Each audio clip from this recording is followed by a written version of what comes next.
Live from the SABC's Auckland Park studios, welcome to another episode of The Watchdog. My name is Vuyo Mvoko. On the show this evening, we are in conversation with two businessmen risking their small family fortunes in this election, all in the hope of dethroning the political Goliaths currently dominating the country's three most contested metros. Come November 1, Action SA's Herman Mashaba hopes to return as mayor of Joburg, the municipality he believes he led well before running into problems with his then political home, the DA. Nkuseli Jack reckons he too will be crowned the first citizen of Mandela Bay, a region he once led with distinction in the 80s as a struggle hero and activist. Later on, a panel consisting of Mandela-based analyst Ongama Mtimka and Gauteng-based Makhosini Mgijwa will also weigh in. The Watchdog starts now.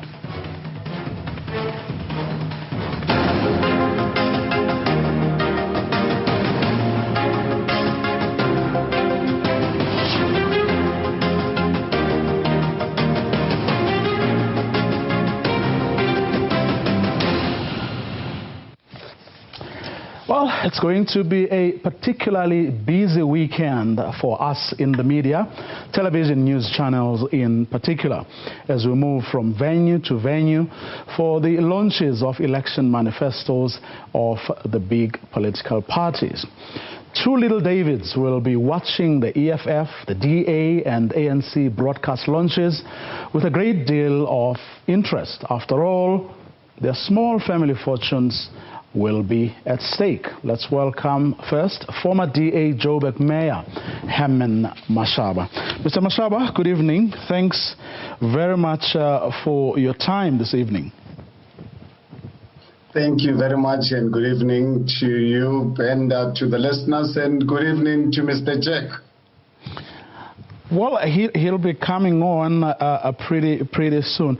But here's what, pundits have been saying, that even though, the big parties, your ANCs and your DA, may well be beatable, it's not as easy as you and people like Nkuseli Jack actually make it out to be. Well, I think let's really face the reality of our current situation. I think, yes, we might have had the so-called big political players or political parties in the country. But let's face it, these political parties have dismally and spectacularly failed the people of this country. And you look at it, they are all dying. I think people of this country have been fooled enough. That's why they lost the election, 18.3 million South Africans stay away because they were not inspired by any of the existing political parties to go out and vote, which was really quite unfortunate because their vote would have actually saved this country. So that's why we need us as new players to inspire this 18.3 million South Africans. Please, your vote is very important. You staying away, you are actually endorsing these dying rural parties, parties that have actually failed you for the last 27 years. They may well be dying, but they are not dead yet. So they still have a lot left in them. And that is what, the pundits are saying. But they're warning you that, not to take things for granted and not to make it sound like it's as easy as you're saying it. Well, fortunate enough, I was born and brought up to really understand that life is not easy. Life has never been easy the last 2,000 years. Life is not easy today. Life is not going to be easy for my grandchildren. So I think that's something that one was born, it's in my DNA to understand that nothing is easy. And we're not taking anything for granted, us as Action SA in particular. That's why we really work 16, 17 hours every single day to ensure that we can inspire the 18 million South African, 18.5 million South Africans who did not vote the last time to say we are an alternative. We need to bring about a peaceful transition in our country. Your vote is the most important asset you can have in helping to change the dynamics of this country.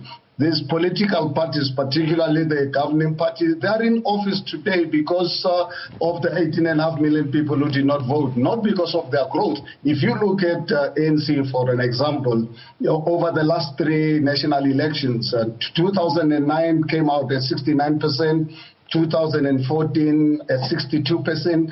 Look at 2019 with CR17, almost the 2 billion rands buying votes, still dropped to 57%. So if you really look at the voting patterns, if anyone actually believes that ANC is a big party, ANC, yes, it is still the biggest because of people not voting. So, but you look at the facts, it is a dying rural party. That's why the metro left that in their stable is eThekwini. And us as Action SA, we are now contesting that municipality with Dr. Bumakosi Khoza in the forefront as our mayoral candidate. It is given that they are going to be way below 50% even in that metro. And the rest of the other metros, they will never see them before. If you think they had the bloodbath in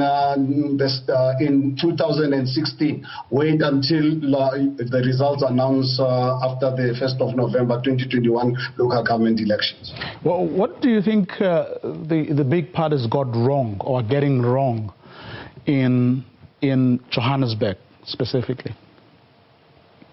Well, I think Johannesburg, just 27 years ago was one of the most modern cities, newest cities in the world. Today, just in 27 years, it's been turned into a slum with hijacked building, derelict building. The investors have literally run out of the city. It's become a slum just in 27 years. Look at the level of corruption. The city of Johannesburg, when I took over in 2016, was the epicenter of the Gupta state capture. The mayor at the time and his MMC of finance were the biggest beneficiaries of the Gupta state capture. So the level of corruption that was in the city of Johannesburg, this cadre deployment is actually a curse to this country because ultimately who suffers are the poor people. Yes, not that the rich people don't really feel it, but they don't really feel the brunt of living in an informal settlement or a squatter camp where you don't even have a dignity of a toilet. Mr. Mashaba, we're going to take a quick ad break. This conversation, of course, continues on the other side of this.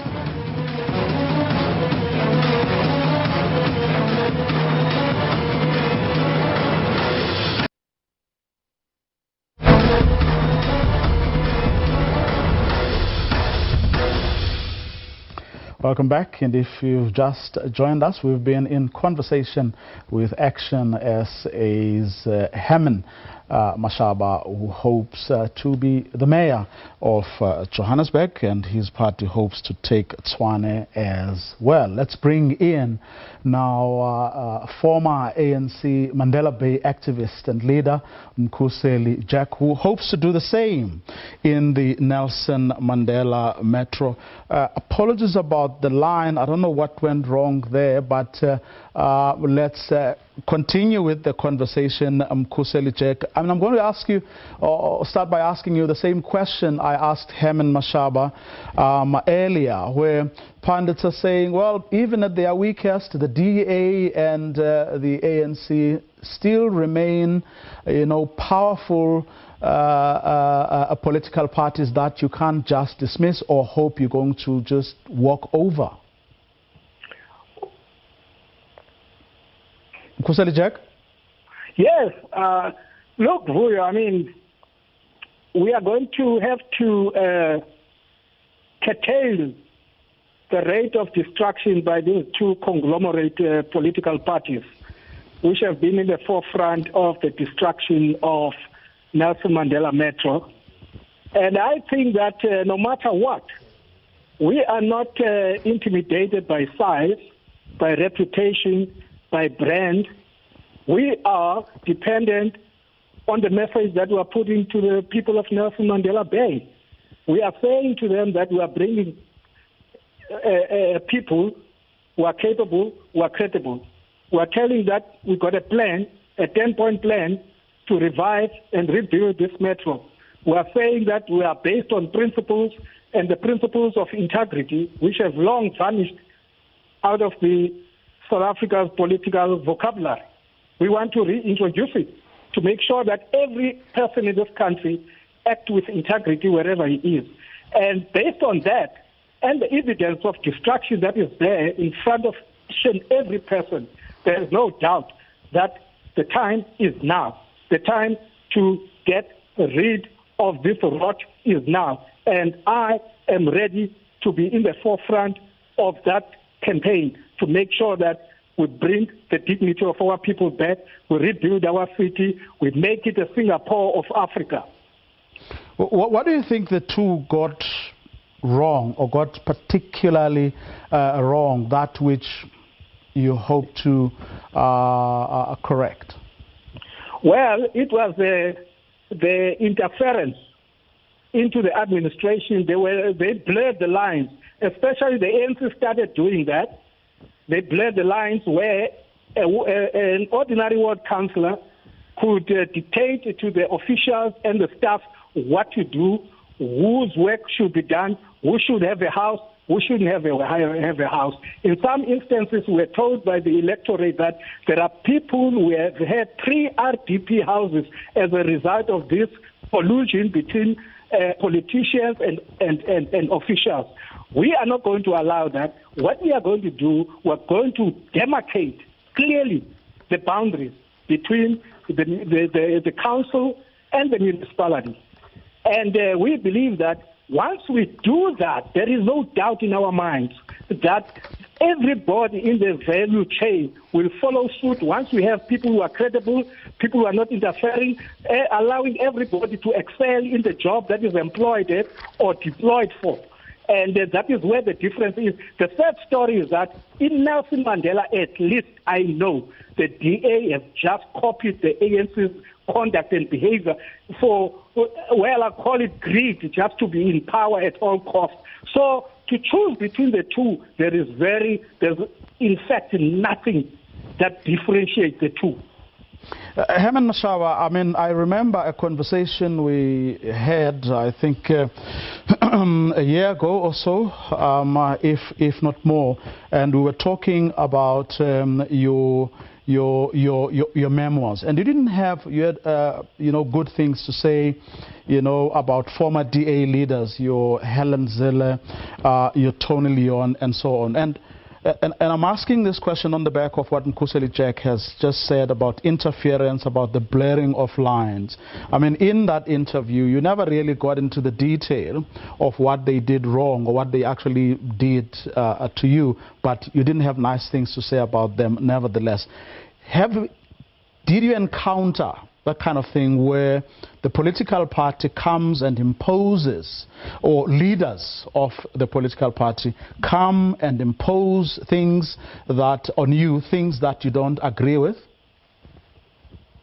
Well, Vuyo, when I moved into office hardly a month, how DA actually thought that they can manage me and get me to really be a party political animal instead of saving society. I made it really very clear to them. You can ask Musi Maimane and James Selves if they are listening. I remember them coming to my office where they literally wanted to run the administration as if it's a DA-led administration, and me as a mayor, I don't have the powers. And I made it really very clear to them. I said, look, if you don't have confidence in me to run the city on behalf of the residents of the city of Johannesburg, I'm happy to step aside. I don't really need this job. I took over this responsibility to serve society, not to serve political parties. And unfortunately,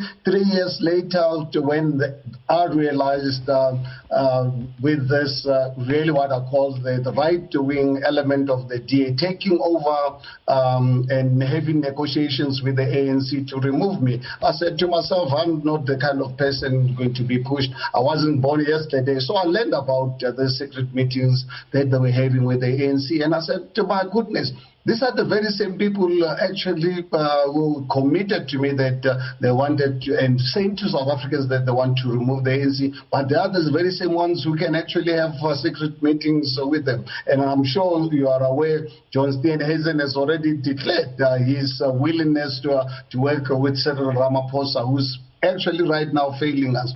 And also what I think for me is quite disturbing with the DA is their reluctance to focus areas of poor communities. So this was not really a priority in their world. And I kept saying to them, if whatever is not your policy, then go and make it your policy.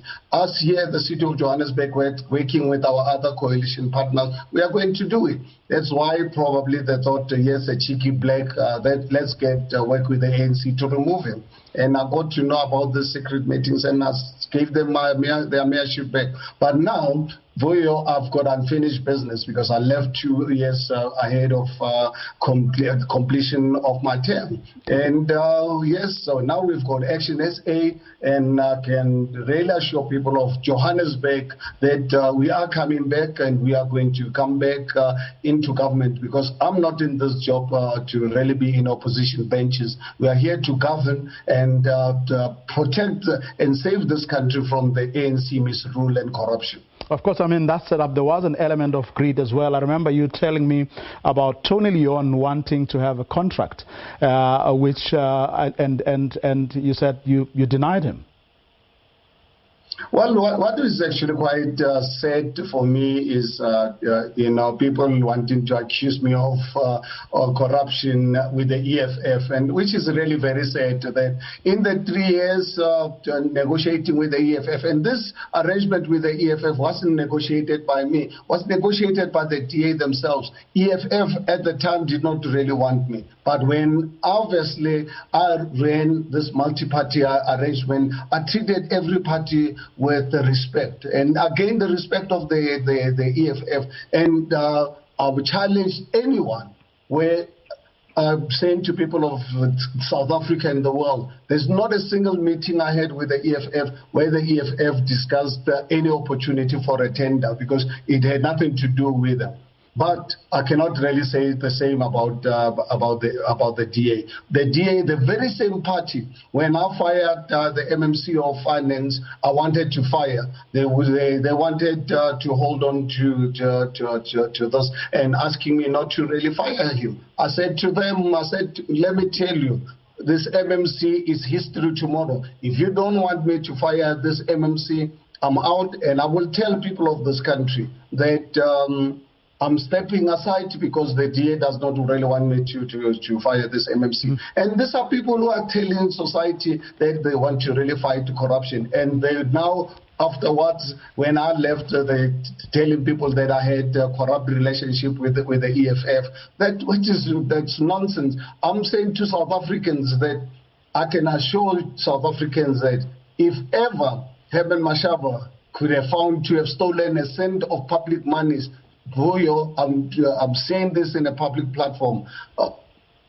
My announcement of arrest will be announced by the president in what they call the family meetings. I'm not the kind of person that I need to really steal public monies. I'm actually left my job to ensure that I can protect state resources that the ANC has been looting over the last 27 years.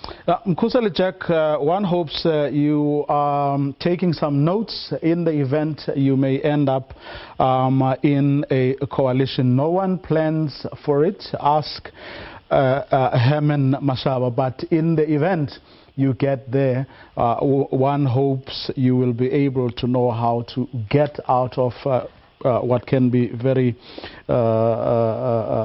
interesting scenarios, and we don't want to hear about it only afterwards when you write your version of the accidental mayor, as Herman Mashaba did. But be that as it may, what I wanted to ask you is, I mean, before you took this decision, you get along with a lot of people in your part of the world, officials, but also your former comrades.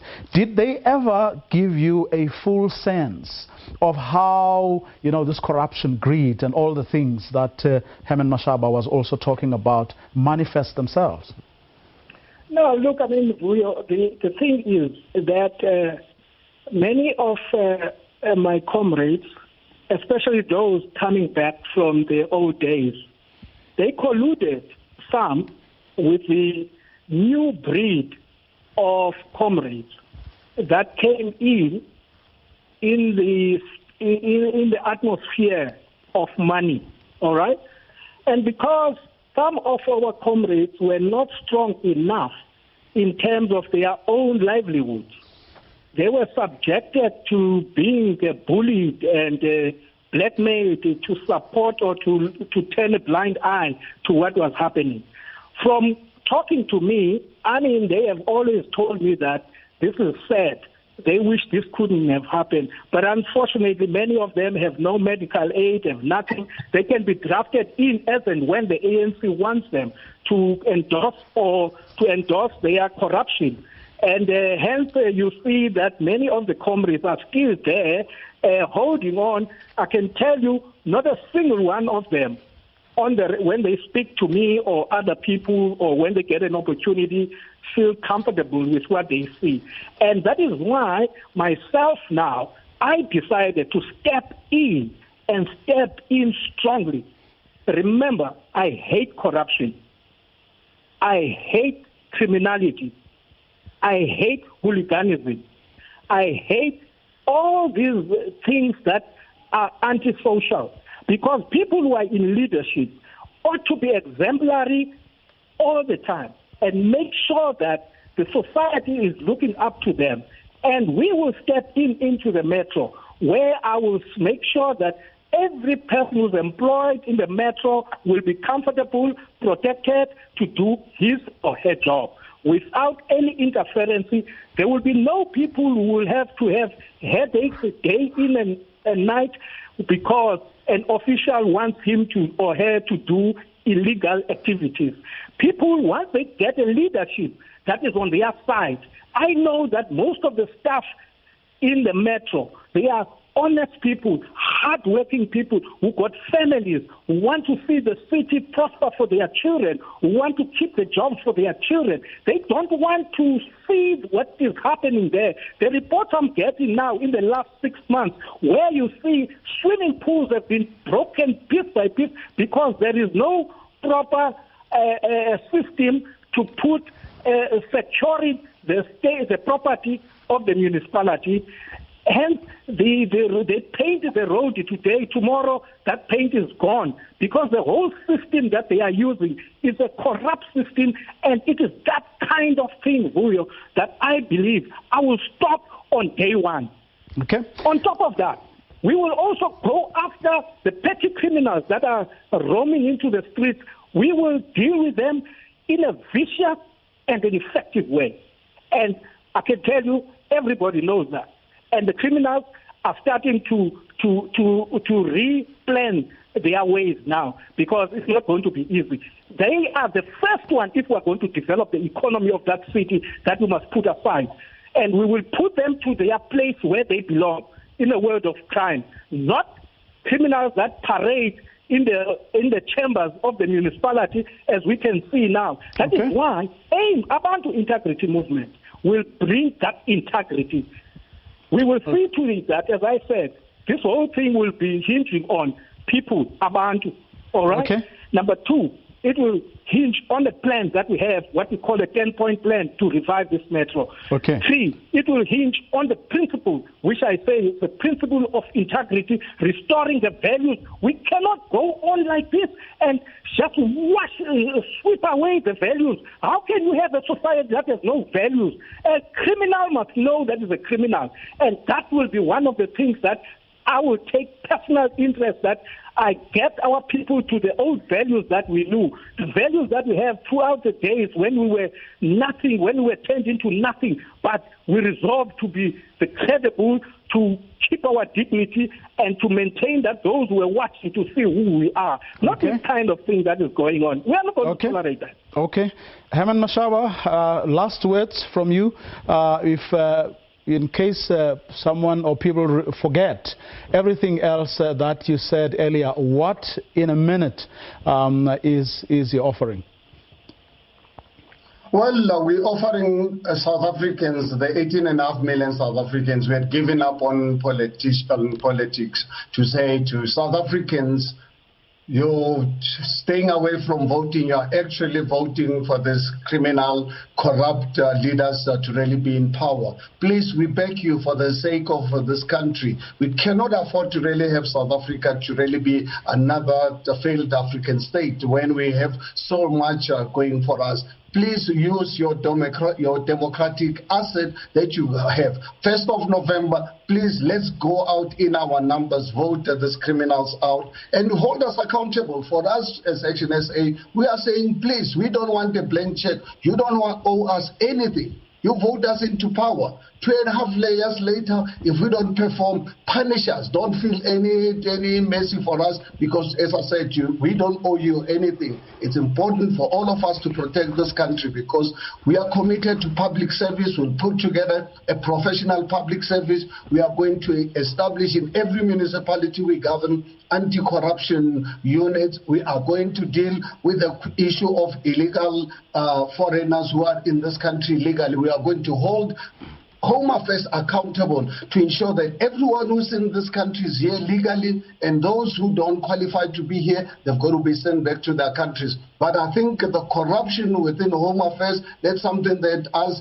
in the municipalities we manage and control. We'll make sure that we hold them accountable. Fortunate enough, our courts are still working, and we will hold any Minister of Home Affairs accountable to make sure that the people of this country are protected. We cannot really be a country where a failed state outsource their problems to us when 12 million of our own people are unemployed today. Okay, and that's where we're going to leave it. Thanks to both of you.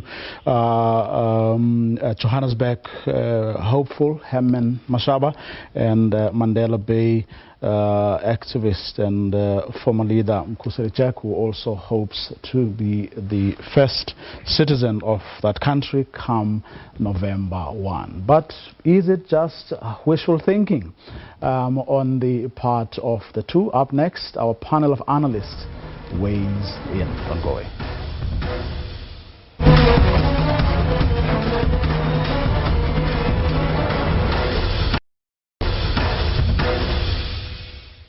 Welcome back. This is the Watchdog. We're now joined by political analysts Makosini Mgijwa and Ongama Mdimka. Good evening to both of you, gentlemen, and thanks very much for being part of these conversations. You heard both Mkhuseli Jack and Herman Mashaba in very high spirits and are very confident that this is in fact already in the bag given the state of your DAs and your ANCs. Makosini Ngose, your thoughts? Just from what Herman Mashaba had to say this evening. Well, I don't go by the name Makosini Mgijwa, but it's fine. See, habits die hard. Apologies, bro. Many people do not know that my boss at the SABC was Makosini Nkosi, then Makosini Mgijwa. I think what I didn't like about the two candidates, it appears to me like they missed the opportunity that you were giving them. One, Mkhuseli Jack is joining you via telephone on a TV platform. And not just any, TV station, it's SABC News channel, with a big reach. I would have imagined that if they had a political consultant or a media consultant, would have helped him at least, put up a good appearance for television. The same goes for Herman Mashaba, even though he was, he was on television, but the visuals were not really what you'd want to see on television by somebody who wants to win an election, who's promising change, somebody who's coming in on a new platform. If I can go back to Mkhuseli to answer your question, I think, again, my difficulty is that he speaks a very good game, and he's very impressive as he's talking. And in Gqeberha or Nelson Mandela Bay, where he hails from, he's well known and well respected. But I don't think that the campaign is being seen and being felt. I mean, I just went through Twitter quickly before coming here. There's almost no online media presence, and you can't want to win an election in this day and age without, a decent, online media presence. What I would say, fiber is being rolled out even in townships. I don't know what the situation is in Gqeberha, but more and more people are on their gadgets. More and more people are using, the internet. You want to be present. You want people to see you, to be there, so that you can take your message across. You can have the best message. But if you can't take the message to the people who want to hear it, you cannot win. He is known in Gqeberha, in Nelson Mandela Bay, but he's known by people who are older, people our age and older. I don't think that younger people, and those are the people who constitute the majority in every part of the country. Those are people that you to if he wants to win. Interesting, because on your latter points, I want to talk about the first point of technology. Because I don't know what actually happened, whether it was the technology that failed him, or what. But on the two interesting points you're raising, young people, but also, use of social media and so on. It's interesting you're mentioning that, because I looked also, at the people he has been posting, I think for a good couple of weeks now. He would post himself alongside the award candidate, and almost all of them are actually very, very young, which was, surprising for me, because he didn't go for, his old comrades or people his age or people he knew, even though, some of them are actually supporting him, and some are in fact even part of his aim. But, the great majority of the people that he has been putting up on social media and so on are actually young. So what you're saying actually matters. I don't know if you would concur, Ongama Mtimka, as someone who is currently in that part of our country. Good evening, Vuyo, and to your viewers. Thank you for having me in the program. Absolutely. I quite like the messaging of the candidates as far as what value they are coming to add into the political space and what the problem they are attempting to solve. So what I understand Makhosini's input to be is that this thinking I'm bringing now comes from the business space within the framework of blue ocean strategy thinking, where the argument is that it's one thing to focus on the competition. It's another to carve a new space for yourself and make competition almost irrelevant in terms of what you are bringing to the table. So I quite agree with the sentiment that part of the battle is a battle over new media platforms, social media, among others. Kuster Jack himself is very much involved on Facebook. But yes, I haven't seen that much presence on Twitter and other platforms. And indeed, young voters are in that space, and the public mood gets determined there. Now, another issue that relates to this, and it relates to what you've just said, Bravuyo, about the age of most of the leaders. So while I'm excited about these leaders, Herman Mashaba and Kuster Jack, coming on board, my anxiety is that for organization building purposes, especially if you look at where they are in terms of age, among other things, organization building and in a doing so in a sustainable way takes a very early introduction of the prospective successors, especially for where they are, and profiling, almost a core profiling of whoever is likely to lead with them from a deliberateness when it comes to ensuring that there's a successor, even at the time of building initially. Because if that is not done, they go into government in their first year as opposition leaders because that's the best that they can get under the environment we are in currently, with the dominant parties that are decreasing in their support base, but still, retaining a majority of the support.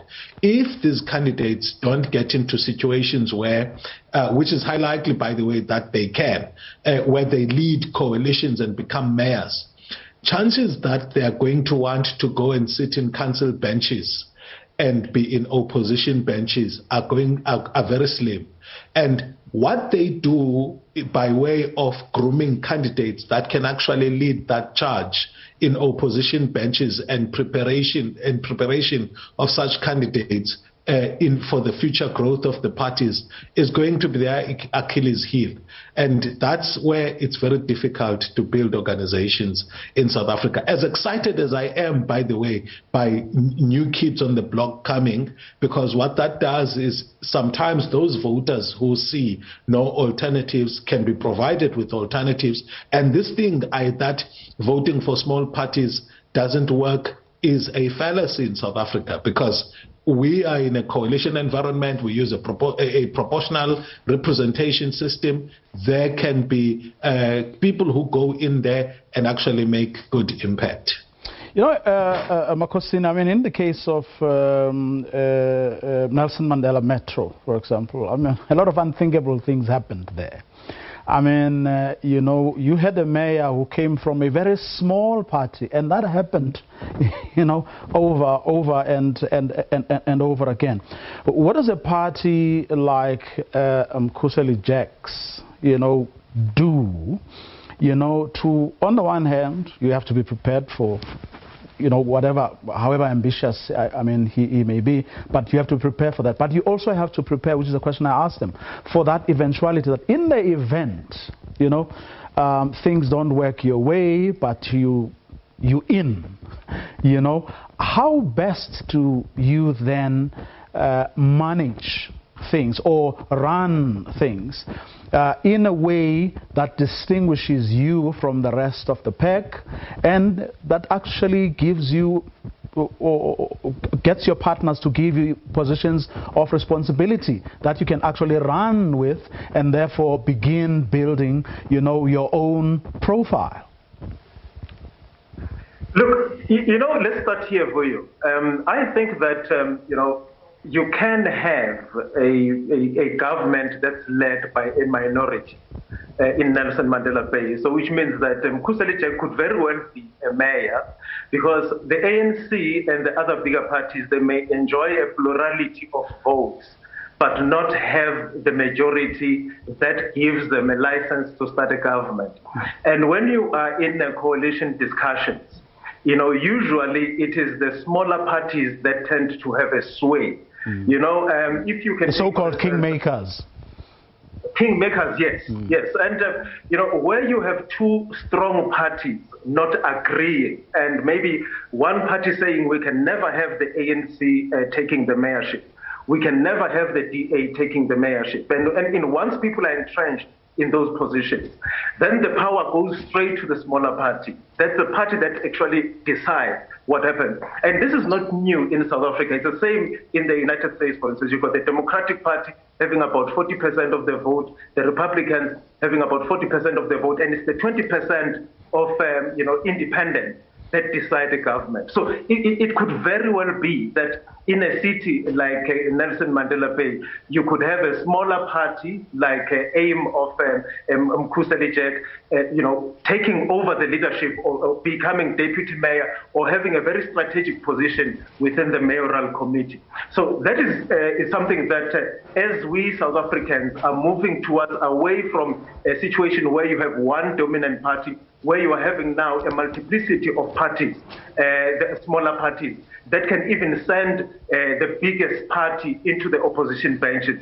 It has happened in Nelson Mandela Bay, and I'm sure Mkhuseli Jack would want to repeat something like that. But I think that what he will need to do, I still maintain, that he has to be more visible, he has to sell himself more. The party cannot run on his reputation, on his brand only. And they must sell it. Right now it's not visible. I've spoken to a few people who are in Gqeberha. They haven't seen anything in terms of campaign paraphernalia on the part of the Abantu Integrity Movement. Ongama, Herman Mashaba makes the point, and this is not something we don't know, that when the DA put him there and the coalition government was formed, the EFF actually didn't want him, didn't like him. But how he then managed, and ran that coalition, he ended up being or having one of his most faithful allies and backers in the very organization that didn't want him initially, which is the EFF. So there are two versions in terms of why that happened. On the one hand, you have the allegations that there were kind of deals that warmed up those relationships. On another, you have the Herman Mashaba version that says, I respected leaders across the spectrum and things worked.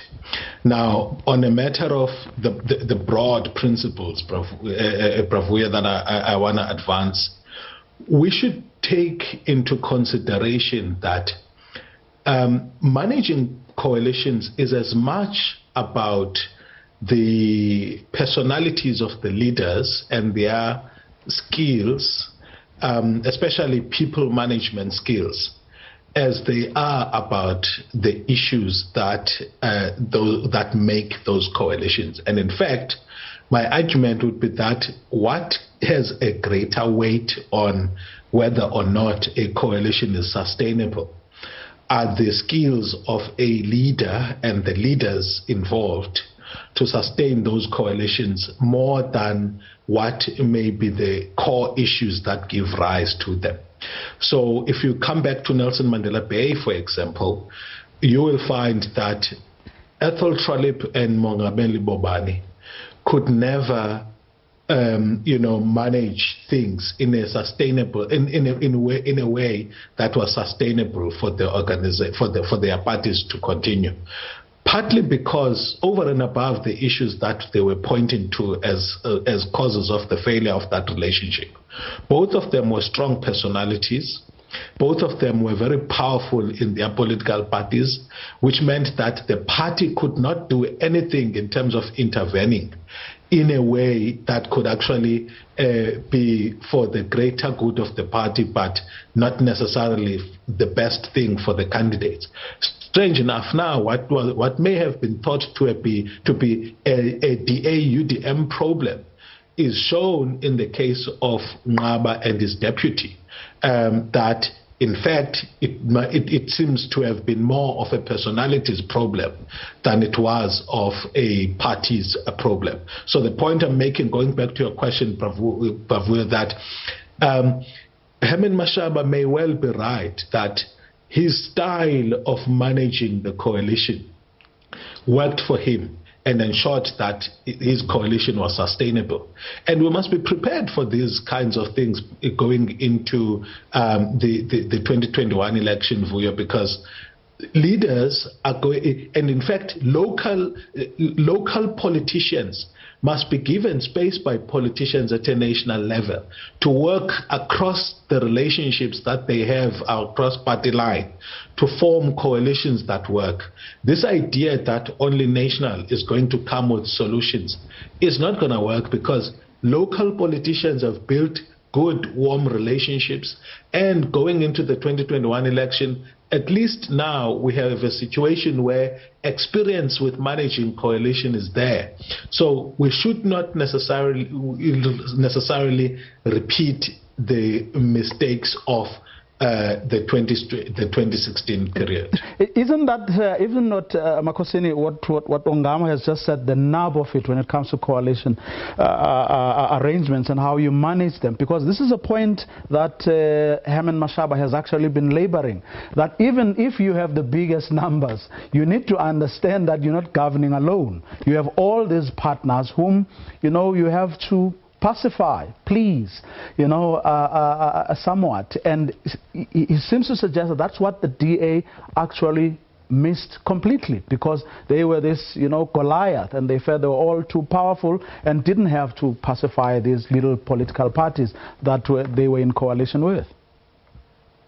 Look, I think there was a time when the Democratic Alliance, you know, did not read the political environment correctly. I think they were thinking that they were the next government, and they were looking at dethroning the ANC at the national level, and they saw the smaller parties as irritants to them on their path to that bigger goal of taking over power in the country. They did not have much of an experience in managing coalitions. You know, the provincial government in Western Cape is not a coalition government. They are ruling alone. And that's the case in Cape Town, for example. So not much experience was there amongst all parties in how to behave yourself, how to conduct yourself in a coalition. You know, the situation is a bit different in KwaZulu-Natal, for instance, because there they don't have mayoral committees, they have executive committees. So if you have enough votes to have a seat in the executive committee, you are responsible for that portfolio. But where you have to be appointed by a mayor as a member of the mayoral committee, you know, the mayor has to be able to manage the relationship with those parties, because whereas you are the mayor, you have the power to appoint, but you cannot govern without these smaller parties, and they are your partners, and you have to work with them. And where there is a situation, and if we need to confront this issue at some point, that the situation in South Africa usually leads to what I would call party funding becomes a gateway to corruption, because these parties do not get adequate funding from the government. They don't get any funding from their members, because the majority of the people in the membership are poor, and they look at the positions that they have in government where they can get resources so that they can fund their political campaign, which is why the situation where a political party will say, please give us that tender, because the understanding must be that you know that we need this money so that we can be able to campaign for the next election. So those are the things that we need to address, but it is very important for all the parties that are contesting to understand that once they find themselves in a situation where they have to co-govern, you cannot be, so you cannot be a dictatorial approach. You have to accommodate those people. And I think Cyril Ramaphosa is one person who has shown that he's able to try and coalesce people around him. Ongama Mtimka, in 30 seconds, do you give Nkuseli Jack a chance? Yes, no, why not? I go back to Senqu municipality as well as Bido. It's interesting what civic movements can be able to achieve. So not only I'm excited about the prospect of a civic movement that comes in, and I think that I'm positive that they may end up in council and in fact possibly one of the strong candidates to lead a coalition. Makosini Mkitjwa, Herman, can you say the same about Herman Mashaba in Johannesburg?